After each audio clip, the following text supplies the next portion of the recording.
High বন্ধুরা, গায়ুম ফ্যান্টাসিতে আপনাদের সবাইকে স্বাগত। আপনি যদি নিয়মিত গল্প শুনতে চান তাহলে আমাদের গায়ুম ফ্যান্টাসি চ্যানেলটি এখনই সাবস্ক্রাইব করুন এবং আপনারা কী ধরনের গল্প শুনতে চান তা কমেন্টের মাধ্যমে জানান। আমাদের আজকের গল্প, ও কখনো দরজায় টোকা দেয় না। চলুন আমাদের গল্প শুরু করি।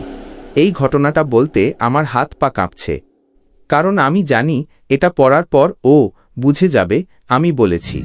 আমি একা থাকি, এক রুমের বাসা, একটাই দরজা, একটাই জানালা। প্রথম দিন থেকেই একটা অদ্ভুত ব্যাপার খেয়াল করেছিলাম। রাতে দরজার নিচ দিয়ে ছায়া পড়ে, কিন্তু বাইরের লাইট বন্ধ থাকে। আমি গুরুত্ব দিইনি।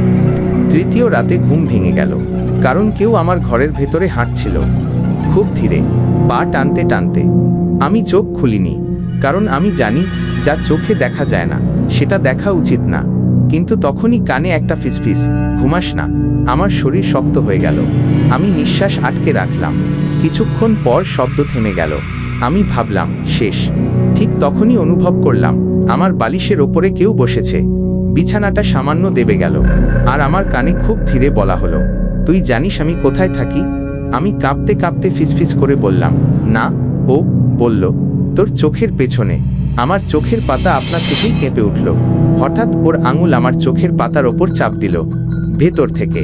আমি চিৎকার করতে চাইলাম, কিন্তু গলা দিয়ে শব্দ বের হলো না। ও হাসল, কিন্তু হাসির শব্দ মুখ থেকে না, আমার মাথার ভেতর। সকালবেলা উঠে দেখি ঘরে কেউ নেই, বিছানা ঠিক আছে। আমি ভাবলাম স্বপ্ন, কিন্তু আয়নার সামনে দাঁড়িয়ে দাঁত ব্রাশ করতে গিয়ে আমি থেমে গেলাম। আয়নায় আমি একা না, আমার পেছনে কেউ দাঁড়িয়ে, মুখটা আমার মতো, কিন্তু চোখ দুটো নেই। সে আয়নায় তাকিয়ে বলল, আজ তুই বাইরে ঘুমাবি। আমি ঘুরে তাকালাম, ঘরের ভেতরে কেউ নেই, কিন্তু আয়নায় সে এখনো আছে। আমি দৌড়ে বাইরে বেরিয়ে গেলাম। সারা রাত বন্ধুর বাসায় ছিলাম। পরদিন সকালে বাসায় ফিরে দরজা খুলতেই ভেতর থেকে দরজাটা বন্ধ করা ছিল। আমি তো তালা দিয়ে গিয়েছিলাম। ভেতরে ঢুকে দেখি বিছানায় কেউ শুয়ে আছে। আমার চাদর, আমার বালিশ, আর আমার গলার স্বরে ফিসফিস, কাল রাতে তুই খুব নড়াচড়া করছিলিস। আমি পেছনে সরে গেলাম। ঠিক তখনই দরজাটা বন্ধ হয়ে গেল। ভেতর থেকে সে উঠে বসল। এইবার তার চোখ আছে, আমার চোখ। সে বলল, এখন তুই আয়নায় থাকবি, আমি বাইরে। আমার মাথা ঝিমঝিম করল। সব অন্ধকার। এখন আমি আয়নার ভেতর লিখছি, ও বাইরে আছে।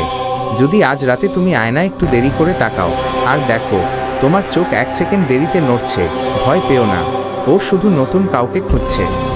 তো বন্ধুরা, গল্পটি আপনাদের কেমন লাগলো অবশ্যই কমেন্টে জানাবেন এবং একটি লাইক দিয়ে যাবেন।